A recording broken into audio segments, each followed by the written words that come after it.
इशारा इशारा इशारा इशारा इशारा इशारा इशारा इशारा ऑनलाइन टिभी इशारा ऑनलाइन टिभी तपाईहरु हेर्दै हुनुहुन्छ। कुरा गरिरहेका छन्। नेपालभित्र दुईवटा देश छ, एउटा तराई मधेस अर्को पहाडी हिमाल भनेर कुख्यात तर्क गरेर तराई मधेसलाई छुट्टै देश बनाउँछु भन्ने टाइपको अप्रत्यक्ष अभिव्यक्ति दिँदै त्यसको लागि लडाईँ लड्नुपर्छ, मुक्ति सेना बनाउनुपर्छ भन्ने राजेन्द्र महतो। यदि म प्रधानमन्त्री भएँ भने, किनभने हामी जस्तै मान्छे हुने हो, तपाईँ जस्तै मान्छे हुने हो, मंगल ग्रहको एलियनको सन्तान आएर हुने होइन, रसिया अमेरिकाबाट उत्कृष्ट मानव आएर नेपालमा हुने होइन, प्रेसिडेन्ट सी जिनपिङको भाइ भतिजा हुने होइन, हामी जस्तै मान्छे हुने हो। हाम्रो देश यदि विश्वमा कुनै छ भने त्यो वान एन्ड ओन्ली नेपाल हो। नेपालको जस्तो हावापानी, नेपालको जस्तो ल्यान्डस्केप, नेपाल मेकअप नगरिएर स्वर श्रृङ्गार नगरिएर पनि धपक्कै रूपले बलेकी दुवै जस्तो छ। भाषै यही थियो उहाँको। तर स्विजरल्यान्डमा मेकअप गर्नु परेको छ, सजाउनु परेको छ। जातीय छुवाछुत समाजको एउटा तुच्छ कलङ्क हो। यो कलङ्कको अन्त्य गर्नुपर्छ भन्ने सङ्घर्ष हामीले मात्रै होइन, पूर्वजले पनि गरे। हेलो हाई, म गणेश इशारा अनलाइन टिभी एचडी र साथै आदिम आवाज अनलाइन टिभीमा हामी छौँ। र आज फ्रेममा देखिसक्नु होला, यहाँहरूले आज यो फ्रेममा देखिसक्नु होला निकै फेमस 50,000 भन्दा धेरै अन्तर्वार्ता दिएर बौद्धिक सर्कलका हाम्रो पुण्य गौतम सर, उहाँलाई हेरेपछि हामीले उहाँको बारेमा खासै हामीले परिचय दिनु जरुरी देखिँदैन। यहाँहरूले चिनिसक्नुभयो होला। यो लकडाउनको दोस्रो लहर पश्चात हाम्रो भेटघाट भएको छ र उहाँ के गरिदिन्छ उहाँलाई उहाँकै उबाट चाहिँ बोलीबाट हामीले सुन्नेछौँ। सर नमस्कार। हजुर, धेरै धेरै धन्यवाद। यो दोस्रो लहर कोभिड कसरी पार गरिँदैछ हजुरको विचारमा? समय एकदम दुःखदायी पीडादायी भयो। धेरै नेपाली नागरिकहरूले आफ्नो ज्यान गुमाउनु भयो, जनधनको क्षति भयो, सरकारले जिम्मेवारी बोध गर्न सकेन, जनताको समस्या समाधान गर्नुपर्ने जिम्मेवारी लिएर बसेको सरकार कुर्सीको खेलमा व्यस्त भयो। र तपाईँले वास्तवमा एउटा कुरा के महसुस गर्नुभएको छ भने अहिले हामी आर्थिक रूपमा पनि ठुलो क्राइसिस भोगिरहेका छौँ। राष्ट्रिय अन्तर्राष्ट्रिय राजनीतिमा देखा परेका प्रभावहरू, सामाजिक आर्थिक क्षेत्रमा देखा परेका उतार चढावहरूलाई हामीले महसुस गरेका छौँ। यो हिसाबले हेर्दाखेरि कुख्यात नागरिकता अध्यादेश ल्याएर देशको फिजीकरण सिक्किमीकरण गर्न खोज्ने सरकार, त्यति मात्रै होइन, चुरेको सम्पदा दोहन गरेर भारतको सहर निर्माण गर्न, तराईको मरुभूमिकरण गर्न तयार, यो बहानामा कि बजेट घाटा कम गरौँ भनेर यस्तो खालको आत्मघाती निर्णय लिने सरकार। त्यति मात्रै होइन, राजेन्द्र महतो जस्तो कुख्यात देशद्रोही मन्त्री जसले नेपालको राष्ट्रिय सार्वभौमसत्ता विरुद्ध धावा बोलेका छन्, उनी मेड इन इन्डिया छविका हुन्। उनको कोटको एउटा गोजीवा भारतीय र अर्को गोजीवा नेपाली नागरिकता छ। र ती मानिस जसले नेपाल बहुराष्ट्रिय राज्य हो भनेर बेवकुफ कुरा गरिरहेका छन्। नेपालभित्र दुईवटा देश छ, एउटा तराई मधेस अर्को पहाडी हिमाल भनेर कुख्यात तर्क गरेर तराई मधेसलाई छुट्टै देश बनाउँछु भन्ने टाइपको अप्रत्यक्ष अभिव्यक्ति दिँदै त्यसको लागि लडाईँ लड्नुपर्छ, मुक्ति सेना बनाउनुपर्छ भन्ने राजेन्द्र महतो। तर एउटा सकारात्मक कुरा मान्नुपर्छ कि सर्वोच्च अदालतले यो तीनैवटा कुरालाई एकै झड्कामा खारेज गरिदिएको छ। जस्तो नागरिकता अध्यादेश खारेज गरेको छ अथवा तत्कालको लागि नगराउनु भन्ने आदेश दिएको छ। चुरेको सम्पदा दोहन गर्ने सरकारी निर्णयलाई पनि तत्काल कार्यान्वयन नगर्नको लागि परमादेश दिएको छ। अनि त्यसपछि अर्को कुरो, यो 20-22 जनाको त मन्त्री सन्त्री पद चयन भयो जब तिनीहरू हेलिकप्टरमा थिए, कोही उद्घाटनमा व्यस्त थिए। गैर संवैधानिक ढङ्गले एक्स्ट्रा कन्स्टिट्युसनल विधिबाट निर्माण गरिएको सरकार जसको संवैधानिक हैसियत छैन, केयरटेकर गभर्मेन्टले कहिले पनि आफ्नो मन्त्रीमण्डललाई फुल फेजमा विस्तार गर्न पाउँदैन। त्यो अधिकारको दुरुपयोग गरेर गैर संवैधानिक काम गरेका प्रधानमन्त्रीज्यूलाई अदालतले सबक सिकाइदिएको छ र 4-5 जना मन्त्रीको एउटा सानो झुन्ड लिएर उहाँ अगाडि बढिरहनु भएको छ। हामीलाई आगामी दिनमा पुरापुर विश्वास छ कि सर्वोच्च अदालतले संसदको पुनर्स्थापना गरिदिनेछ र नेपालको संविधानलाई लिकमा ल्याउने हाम्रो कोसिसलाई उसले सम्मान गर्नेछ। आज तपाईँलाई सधैँ एकदम जोसिलोपन सधैँ तपाईँ चाहिँ एउटा हुन्छ नि तपाईँको जोस जाँगर तपाईँको चाहिँ आवेशहरू देख्ने गरिन्छ। आज तपाईँ सिरियस देखिनुको कारण चाहिँ यही देशप्रति नै तपाईँ सिरियस हुनुहुन्छ जस्तो लाग्यो हो। दिनहरू सधैँ एकनाश हुँदैन, मौसममा पनि झरी बादल हुन्छ, घाम हुन्छ, अनेक हुन्छ, मान्छेका जिन्दगीमा पनि अनेक आयाम हुन्छन्। कहिले अब बोल्न त्यति इच्छा हुँदैन, कहिले बोलौँ भन्ने लाग्छ। अब यी विविध आयाम पाटो पछि तपाईँले याद गर्नुभएको छ र तपाईँले भने जस्तै देश जनता विकास समृद्धिको पक्षमा अगाडि बढिरहेको, अन्याय अत्याचार भ्रष्टाचार विकृति विसङ्गति विरुद्ध आवाज बुलन्द गरेको पुण्य गौतमले आज किन अब सो अनुसार कड्किनी चड्किनी काम गरेन भन्ने लाग्ला। तपाईँ घाँटीको बिमार गरिएको छैन र म अरूको भ्युज अथवा अरूको स्वार्थको निम्ति आफ्नो घाँटीलाई दुरुपयोग गर्दिनँ। त जस्तो मानिलिउँ तपाईँले अघि जुन भन्नुभयो, जुन अब देशको यो प्रधानमन्त्रीकोदेखि लिएर तपाईँको चाहिँ मिनिस्टरहरूकोदेखि हरेक कुराहरूको तपाईँले जुन कुरा राख्नुभयो, राख्दै गर्दाखेरि मलाई के लाग्यो भनेदेखि एउटा प्रश्न मलाई के आयो भन्दाखेरि तपाईँलाई जो मानिलिउँ तपाईँ प्रधानमन्त्रीको कुर्सीमा पुग्नुभयो, मानिलिउँ पुण्य गौतम चाहिँ प्रधानमन्त्री हुनुभयो भने पहिलो तपाईँको कदम, दोस्रो कदम, 1 2 3 जस्तो के हुनसक्छ? कहिलेकाहीँ के हुन्छ भने जिब्रोमा सरस्वतीले निवास गरेको कुरा भविष्यमा फ्याट्ट पुग्छ। जवाहरलाल नेहरूले 1957मा जब इन्डियन पार्लियामेन्टमा अटल बिहारी वाजपेयी लास्ट रोमा बसेका थिए, एउटा जुनियर सांसद थिए, जब उनले आफ्ना तीक्ष्ण विचारहरू राखे, यद्यपि त्यसप्रति हाम्रो असहमति छ। अटल बिहारी वाजपेयीको बारेमा सन् 1957मा नेहरूले घोषणा गरेको थियो, mister Vajpayee will be the next prime minister of our country in upcoming days. कसैले सोचेकै थिएन एउटा जुनियर पार्लियामेन्टेरियन भविष्यमा गएर प्रधानमन्त्री हुन्छ। भ्लादिमिर पुटिनको विषयमा पनि यस्तै खालका रहस्यमय भविष्यवाणी गरिएका रहेछन्, मैले किताब पढेको थिएँ। तपाईँले गरेको भविष्यवाणी वा आशीर्वाद मिलेर if I will be prime minister, यदि म प्रधानमन्त्री भएँ भने, किनभने हामी जस्तै मान्छे हुने हो, तपाईँ जस्तै मान्छे हुने हो, मङ्गल ग्रहको एलियनको सन्तान आएर हुने होइन, रसिया अमेरिकाबाट उत्कृष्ट मानव आएर नेपालमा हुने होइन, प्रेसिडेन्ट सी जिनपिङको भाइ भतिजा हुने होइन, हामी जस्तै मान्छे हुने हो। त्यसमा तपाईँ हुन सक्नुहुन्छ, उहाँ हुन सक्नुहुन्छ, म हुन सक्छु।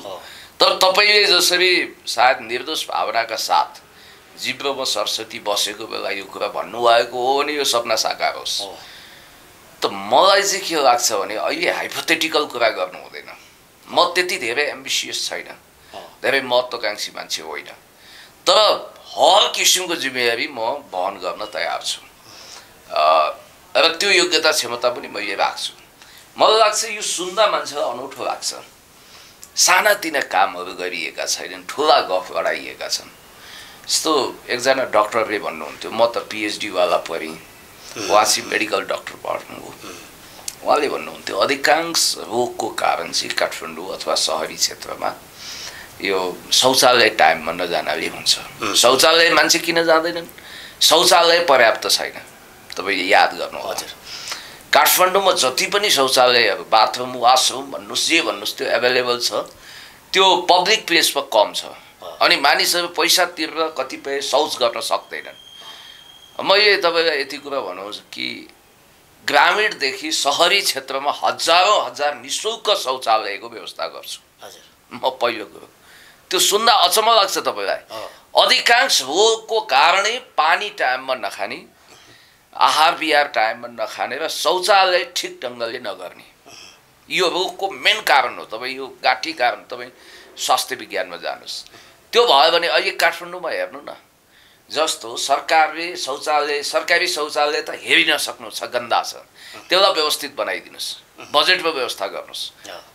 देशभरि शौचालयहरू व्यवस्थित बनाउनुहोस्, नम्बर 1 र त्यो निःशुल्क गर्नुहोस्। 1 रुपियाँ लिन पाइँदैन, 1 रुपियाँ 1 सुका लिन पाइँदैन। फ्री अन कस्ट शौचालय मजाले जान पाउनुपर्छ, घुम्ती शौचालय हुनुपर्छ हरेक ठाउँमा, केन्द्र ठाउँमा शौचालय हुनु पर्यो। दोस्रो, खाने पानी जताततै सेलो हुनुपर्छ नेपाल जस्तो देशमा, र त्यो पनि प्युरिफिकेसन गरेर प्रामाणिक भएको। नेपाल जस्तो देशमा मिनरल वाटरको बोतल बिक्री हुनु त लाज मर्नु कुरा हो नि सर। यो पानी उपलब्ध गराउनुपर्छ, स्वस्थ पानी, र पानी खाने चेतना विकास गर्नुपर्छ। तेस्रो कुरो भनेको जल, जमिन, जङ्गल, जनावर, जडीबुटी आदि इत्यादिको सदुपयोग भयो भने नेपालमा प्राकृतिक हिसाबले यहाँ के छैन, सञ्जीवनी बुटी पनि होला, हरेक किसिमको जडीबुटी छ, हरेक किसिमको मेडिसिन छ, हरेक किसिमको। यो त टोनी हागन आफ्नो जीवनको अन्तिम अवस्थामा युरोपमा बिताइरहनु भएको थियो, लामो समय उहाँले नेपालमा बिताउनु भयो। स्विस भूगर्भविद, उहाँ एउटा विद्वान व्यक्तित्व हुनुहुन्थ्यो। उहाँलाई सोधियो संसारमा सबभन्दा राम्रो देश त तपाईँकै होला, नेपालमा पनि बस्नुभयो, त्यसलाई पनि राम्रो मानिन्छ भन्दा नेपाल राम्रो मानिन्छ होइन, स्विट्जरल्यान्ड भन्दा राम्रो देश यदि विश्वमा कुनै छ भने त्यो वान एन्ड ओन्ली नेपाल हो। नेपालको जस्तो हावापानी, नेपालको जस्तो ल्यान्डस्केप, नेपाल मेकअप नगरिएर, स्वर श्रृङ्गार नगरिएर पनि धपक्कै रूपले बलेकी दुवै जस्तो छ। भाषै यही थियो उहाँको। तर स्विजरल्यान्डमा मेकअप गर्नु परेको छ, सजाउनु परेको छ। तपाईँको कुरा मैले भन्न खोजेको यति राम्रो देशलाई हामीले कुरूप बनाएका छौँ। नेपालमा व्हाइट गोल्ड भनेर चिनिने पानी खेर गएको छ। नेपाल पानी बेचेरै धनी हुन सक्छ। अर्को यहाँ धार्मिक पर्यटनको सम्भावना हेर्नुहोस्, यति राम्रो देश हो यहाँ। Gautam Buddha was born in Nepal, अलिकति बढी प्रचार गरिदिउँ। संसारभरिबाट चीन, जापान, अमेरिका, युरोप, भारत सबै ठाउँबाट नेपालमा धार्मिक पर्यटन हुन्छ। अनि किरातेश्वर महादेव श्री पशुपतिनाथ नेपालमै हुनुहुन्छ। यसको विकास गरौँ। नेपाल मन्दिरहरूको सहर हो भन्नाले तपाईँले धनी हुनको लागि, नेपाल विकसित गर्नको लागि रेल र तेलका अनावश्यक चक्काचौधका कुरा गर्नुभन्दा हामीसँग जे कुरा उपलब्ध छ त्यसलाई म्याक्सिमम उपयोग गरौँ। अर्को कुरो के भने प्रतिपक्ष हुँदा ज्यादा बोल्नुहोस्, सत्ता पक्ष हुँदा नबोल्नुहोस्, कम बोल्नुहोस्, ज्यादा गर्नुहोस्। यो देङ स्याओपिङको मान्यता हो। म त्यो कुरा आचरण फलो गर्नेछु र सानो कामबाट सुरु गरेर खास गरी हामीले गर्नुपर्ने अर्को काम के भने नेपाल जस्तो देशमा सबैलाई भूमिको मालिक बनाउनुपर्छ। सुकुम्बासी समस्या समाधान आयोग बनाएर सबलाई गर्नुपर्छ। जग्गा जमिन उपलब्ध गराउनु पर्यो। अर्को कुरा के छ भने उच्च स्तरीय नागरिकता छानबिन आयोग बनाएर नक्कली नागरिकता, कृत्य नागरिकता खारेज गर्ने भने यो देशको सार्वभौमसत्ता बच्दैन। भिसा पासपोर्ट लगाउनै सके, नभए पर्खाल लगाउनु पर्छ बोर्डरमा, नभए 1.25 अर्ब जनसङ्ख्या भएको देशले भिखमङ्गा मात्रै यता पठाइदियो भने नेपालको जनसङ्ख्याभन्दा बढी छ इन्डियाको। त्यस कारणले गर्दाखेरि हामीले पहिला त राष्ट्रियता बलियो बनाउनु पर्यो, दोस्रो विकास गर्नु पर्यो, तेस्रो जनतालाई चेतनशील बनाउनु पर्यो। यही कुरा हो। अनि अघि जुन मिनिस्टरहरूको, प्रधानमन्त्रीहरूको कुरा आउँदाखेरि देशको निकासको कुरा हामीले गर्दाखेरि जुन सक्षमको कुरा आएको थियो, तपाईँ त एउटा चाहिँ नै एउटा विद्वान लेभलमा पढ्नुहुन्छ, पिएचडीवाला पढ्नुभयो होइन, डबल डिग्री होइन हजुर। अब तपाईँको विचारमा के लाग्छ यो अनएजुकेटेडहरू नै यो ठाउँमा पुगेको कारणले देश यो स्थिति भएको हो या के हो खास तपाईँको विचारमा यसमा? यस्तो सर्टिफिकेटलाई नै ज्ञानको अन्तिम मापदण्ड बनाउनु हुँदैन। सर्टिफिकेट पोलिस गर्नको लागि त त्यो चाहिँदैन भन्छ नि एजुकेसन हो। खोजेको education is one thing, knowledge is everything. क्या तपाईँको नलेज, विजडम सबभन्दा महत्त्वपूर्ण कुरा भइदिन्छ। मैले तपाईँलाई एउटा कुरा के भनौँ भने जस्तो आज एकाडेमिक क्वालिफिकेसनको कुरा लोकसेवामा हुनसक्छ। राजदूत बन्न पनि हाम्रा एकजना पूर्व मन्त्री महोदयले पाउनु भएन, किनभने उहाँसँग ग्रेजुएसन स्नातक थिएन। यस्ता कुराहरू हुन्छन्। वाञ्छनीय योग्यता सम्बन्धित ठाउँमा चाहिन्छ, जति गरे पनि चाहिन्छ। क्या जस्तो तपाईँ एउटा राम्रो कलाकार हुनुहुन्छ, मिडियाकर्मी हुनुहुन्छ, त्यसको लागि तपाईँसँग एउटा योग्यता नभए त हुँदैन। अरू सबै कलाकार बन्ने इच्छा लिएलान्, ती सबका सपनाहरू त पुरा हुँदैनन् नि होइन। दयाहाङ राई हुने भाग्य, राजेश हमाल हुने भाग्य, गणेशजी हुने भाग्य कतिलाई मिल्ला, थोरै मान्छेलाई मिल्ला। मलाई के लाग्छ भने ज्ञानको तह उच्च हुनु पर्यो, विवेकी हुनु पर्यो मान्छे। ज्ञानै नभएकाहरू ज्ञानबहादुर भएका छन् यहाँ।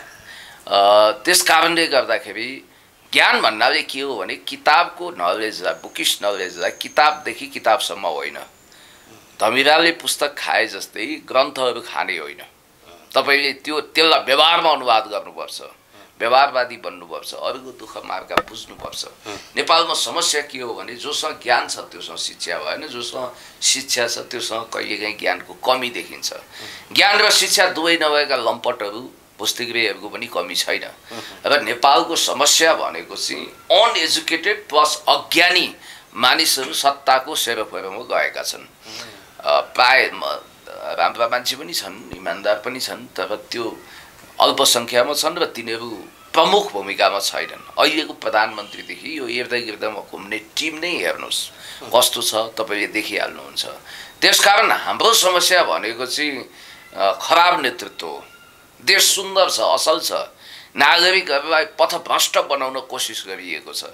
अहिले मान्छेहरू हेर्नुहोस् न, यो सोसियल मिडियाको कारणले गर्दाखेरि तथ्य नबुझ्ने, सत्यको पछाडि नलाग्ने, इन्साफी कुरा नगर्ने, हा ओमा दौडिने, कागले कान भयो भन्दैमा कागको पछाडि दौडिने, कानै नछाम्ने, असल मान्छेलाई खराब बनाउने, खराबलाई असल बनाउने।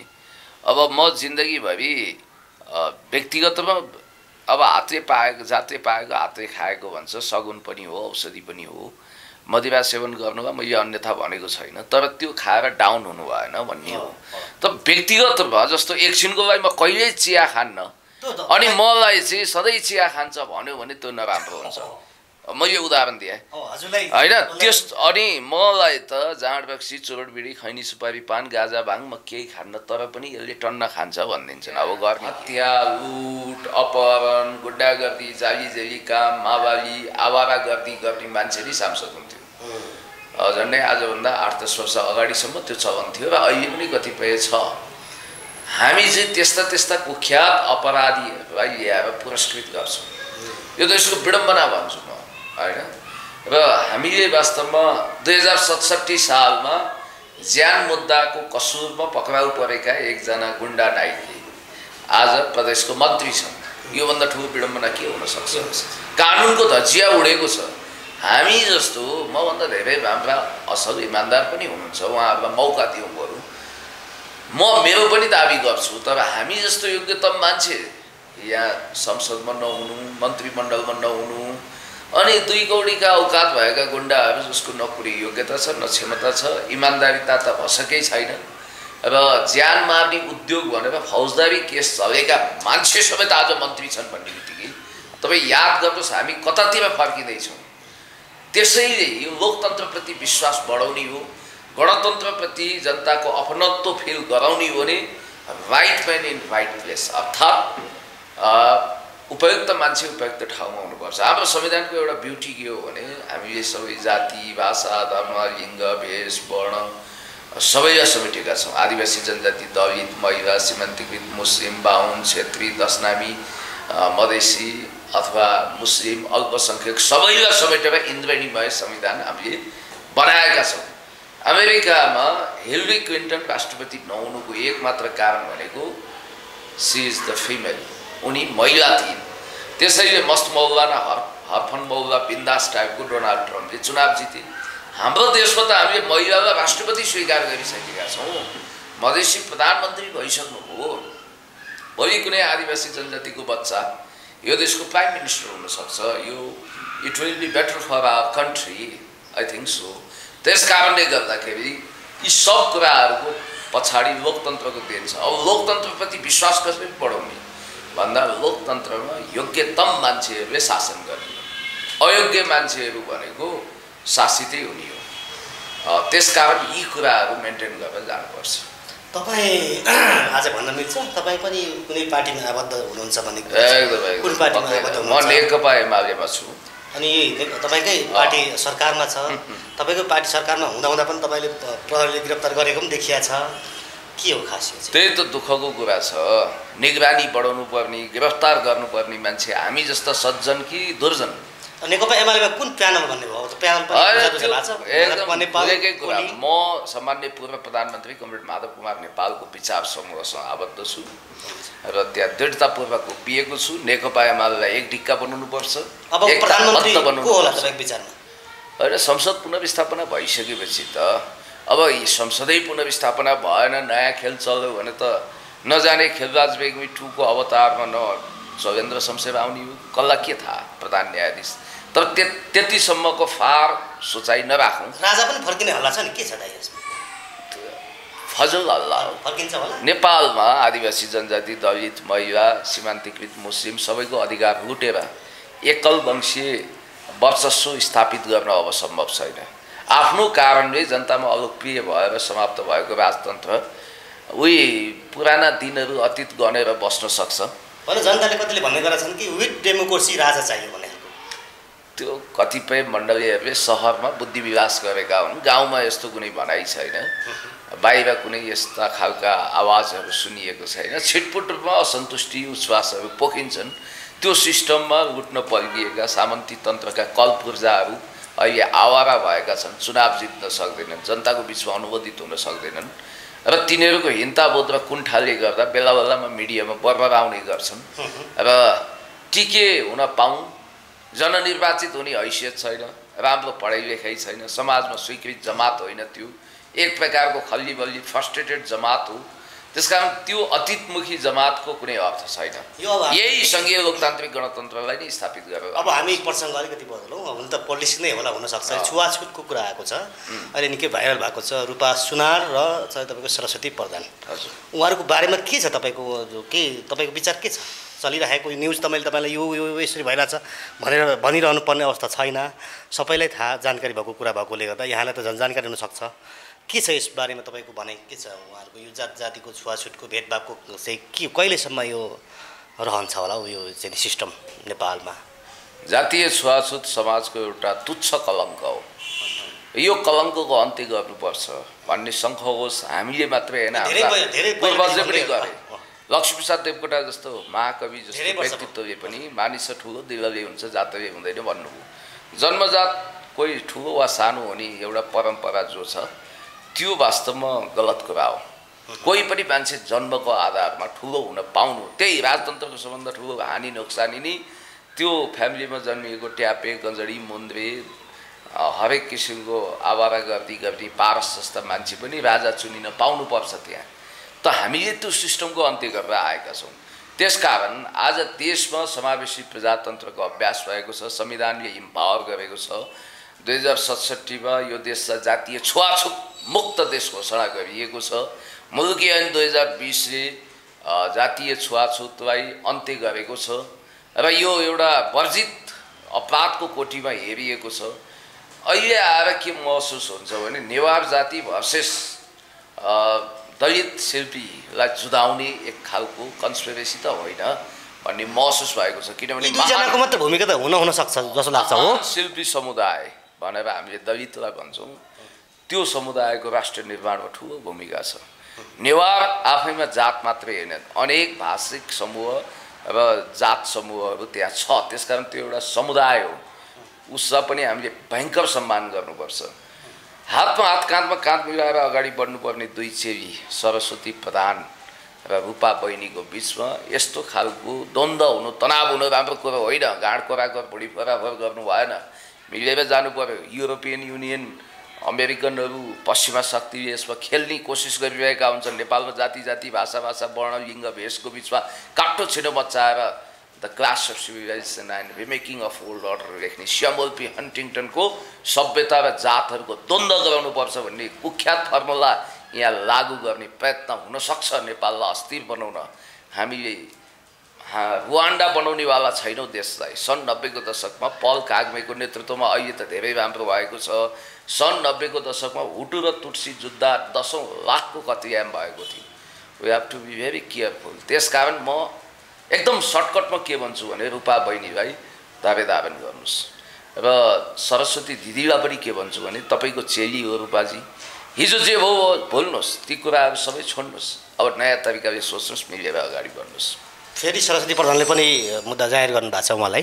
त यही त एकदम रफु चक्कर भइरहेछ, यही गोल चक्कर। कोही बोक्ने मान्छे, कोही चाहिँ तपाईँको चाहिँ सञ्जाल अर्कै छ कि अब यो कुनै सानो इस्युलाई ठुलो इस्यु बनाएर तपाईँको चाहिँ अब देशव्यापी गर्ने एउटा चाहिँ उहाँहरू दुईजना मात्र त हुनु नलागे जस्तो लाग्छ। यसमा यो विषयलाई अनावश्यक रूपमा तन्काउने, एक्जाजरेसन गर्ने, अतिशयोक्तिकरण गर्ने र जातीय लफडा द्वन्द्व मचाएर लोकतन्त्रमाथि नै सङ्कट पार्न चाहने कुनै तत्त्वले खेलेको छ कि भन्ने मलाई I have no evidence to proof it. है फेरि तपाईँले उहाँहरूको टेप रेकर्ड सुन्नुभएको छ? अहिले सुनेको छु। अब त्यो यसो लाग्यो त्यसमा चाहिँ ठुलो यति इस्यु ठुलो हुनुपर्ने देखिन्छ कि देखिँदैन? त्यसमा देखिँदैन। यो त के भने जस्तो कसैलाई घरमा राख्ने वा नराख्ने घरबेटीको राइट्सको कुरा पनि हुन्छ। उहाँले म कमिनी हुँ समस्या पर्ला भनेर रूपा बहिनीले भन्नुभयो, जबकि उहाँ एउटा जुझारु सञ्चारकर्मी असल महिला हुनुहुन्छ। तर त्यसको आधारमा मात्रै उहाँले कोठा नदिएको भन्ने होइन, समस्या पर्ला कि भन्ने शब्दले स्ट्राइक गरेर होला दिमागमा, एउटा कुरो। दोस्रो कुरो चाहिँ यही विषयलाई लिएर यत्रो लफडाबाजी कसैले पनि गर्नु पर्दैन। अब बदलाको भावनामा गएर जुझ्ने द्वन्द्व गर्ने हो भने यहाँ रक्तपात हुन्छ, देशले धान्न सक्दैन। फेरि यो जातीय र धार्मिक भावना चाहिँ बडो कोमल र संवेदनशील हुन्छ। यसलाई समयमा व्यवस्थापन गरेन भने समाजलाई विग्रहतिर लाने, विखण्डनतिर लाने, युद्धतिर लाने हुन्छ।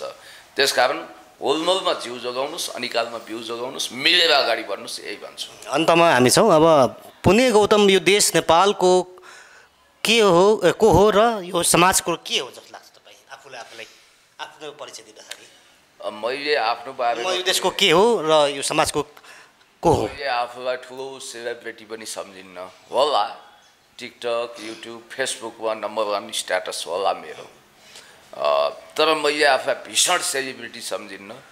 म एउटा देश र जनताको लागि बाँचिरहेको र जनताको सेवा जुनसुकै पोजिसनमा बसेर पनि गर्न तयार भएको, राष्ट्रकै नेतृत्व पनि भविष्यमा लिन तयार भएको एक साधारण मानिस हुँ। मलाई जिन ज्याक रुसोको कन्फेसन्स भन्ने किताबले धेरै प्रभाव पारेको छ। ब्याक टु नेचरको कुरा गर्नुहोस्, प्रकृतितिर हेर्नुहोस्, प्रकृति कति शान्त छ, कति धैर्यशील छ। तपाईँ यो पृथ्वीमा निश्चित भिसा पासपोर्टसहित आउनुभएको छ। इमान्दारीपूर्वक बाँच्नुहोस्, देशको सेवा गर्नुहोस्, जनताको सेवा गर्नुहोस्, आफूलाई आत्मघात नगर्नुहोस् र सबैको प्यार र विश्वसनीय हुने कोसिस गर्नुहोस्।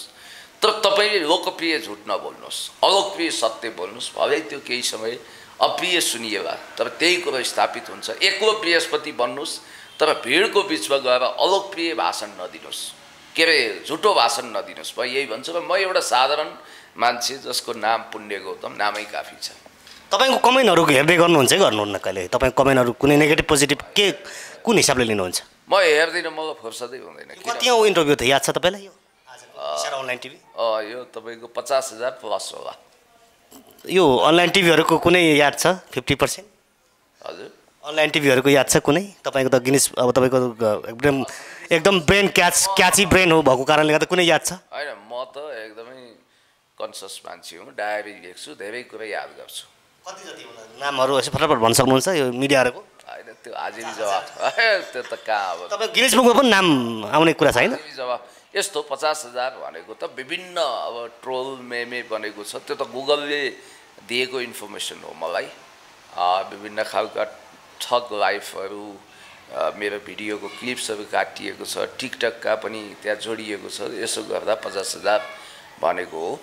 50,000 भने चान्चु नै होइन, एउटा मानिसलाई 3 जन्म 4 जोनी लिनुपर्छ त्यति भिडियो हेर्नको लागि। म यही भन्छु। कतिले तपाईँ विद्वान मान्छे भएर पनि पुण्य गौतम तपाईँको चाहिँ जब प्लेस छ तर यो चाहिँ इन्टरभ्यू मात्रै दिने काम गर्छ भन्ने मान्छेले के भन्न चाहनुहुन्छ? सबै मान्छेलाई जागिर खाने रुचि हुँदैन। देश सम्हाल्छु भन्ने मान्छेको आफ्नै ड्युटी हुन्छ। र मलाई यो भनिदिनुहोस् कि म आर्थिक कारणले कसैसँग निर्भर छैन। कसैले मेरो ताउलोमा जाउलो पकाइदिनु पर्दैन, मेरो टपरीमा सिधा हाल्नु पर्दैन। त्यो गुनासो गर्ने अधिकार त्यसलाई मात्रै हुन्छ जोसँग म निर्भर छु। त्यसकारण आल्तु फाल्तु मान्छेले, सरकार नजोडिएका मान्छेले अर्काको बारेमा चासो गरेर फलाना तिलाना ढिस्काना भन्नु पर्दैन। याद गर्नु, सबै मान्छे गरिब हुँदैनन् समाजमा। म हौदामा हात्ती बाँध्ने र तबलामा घोडा बाँधेको छोरो, तर ग्यारेजमा मोटर छैन मेरो। मैले एउटा प्रतिज्ञा गरेको छु कि कुनै पनि दिनमा राज्य सत्तामा पुगेँ भने मलाई आशा छ म राजकीय पदमा पुगौँला। त्यतिखेर मैले 100% तलब भत्ता गरिबलाई दान गर्नेछु र सरकारी गाडी सुविधा लिने छैन। तपाईँले सर्टकटमा भन्नुपर्दा वाट इज लाइफ? लाइफ चाहिँ के जस्तो लाग्छ तपाईँलाई? जिन्दगी चाहिँ के हो? Life is the struggle. जीवन अमूल्य छ, सङ्घर्ष गर्नुपर्छ, थाक्नु हुँदैन, हार्नु हुँदैन, यही हो। तपाईँको नेचुरल आँसु चाहिँ कुन बेलामा झर्छ? हुन्छ नि मान्छे टची एउटा हुन्छ नि, पुरा छुन्छ नि। मेरो हृदय चाहिँ करुणाले भरिन्छ, हत्तपत्त मेरो आँसु झर्दैन। तपाईँ कठोर हुनुहुन्छ? छैन, कठोर होइन। म बनावटी त्यो गोहीको आँसु झार्ने अथवा ग्लासेरिन आँसु। मैले भने नि नेचुरल आँसु चाहिँ कुन बेला झर्छ? कस्तो चिजले छुन्छ तपाईँलाई? त्यसरी झरेको त सम्झना छैन। छैन। बुवा आमाको मृत्यु हुँदा अथवा प्रियजनहरू गुमाउँदा मनमा नै रोएँ होला, तर बाहिर चाहिँ त्यस्तो खै आँसु झरेको त त्यति सम्झना छैन। अन्तमा के भन्न चाहनुहुन्छ इसारा अनलाइन टिभी र आदिम आवाज अनलाइन टिभी? आदिम आवाज अनलाइन टेलिभिजन र इसारा अनलाइन टिभी, यो दुवै टिभी देश र जनताप्रति समर्पित छ। तपाईँहरू अगाडि बढ्नुहोस्, जनताको सेवा गर्नुहोस् र तपाईँहरूले राष्ट्रभक्तिको पक्षमा आफूलाई उभ्याउनु भएको छ, देश र जनताको पक्षमा आफूलाई दर खर उभ्याउनु भएको छ। मैलेपट्टि देश जनता विकास समृद्धिको पक्षमा अगाडि बढिरहेको आफूलाई पाएको छु र अन्याय अत्याचार भ्रष्टाचार विकृति विसङ्गति हरेक खाले लुट शोषण अन्याय अत्याचार थिचोमिचो विरुद्ध हामी एकै ठाउँमा उभियौँ। Wish you all the best भन्न चाहन्छु। Thank you. आज हामीसँग पुण्य गौतम दाई सधैँ तपाईँहरूले हेरिरहनु भएको एकदमै उफ्रिन रहनु भएको एकदम जाँगरिलो एकदमै तपाईँको चाहिँ आगो भएको आज अलिक सेन्टिमेन्ट मोडमा हामीले यो सायद उहाँको पहिलो इन्टरभ्यू होला जस्तो लाग्छ। यहाँले हेरिरहनु भएको छ। अब मैले के चाहिँ मैले भुलेको छु भन्दाखेरि हाम्रो टेलिभिजन इसारा अनलाइन टिभी HD र आदिम आवाज अनलाइन टिभीलाई लाइक कमेन्ट सब्सक्राइब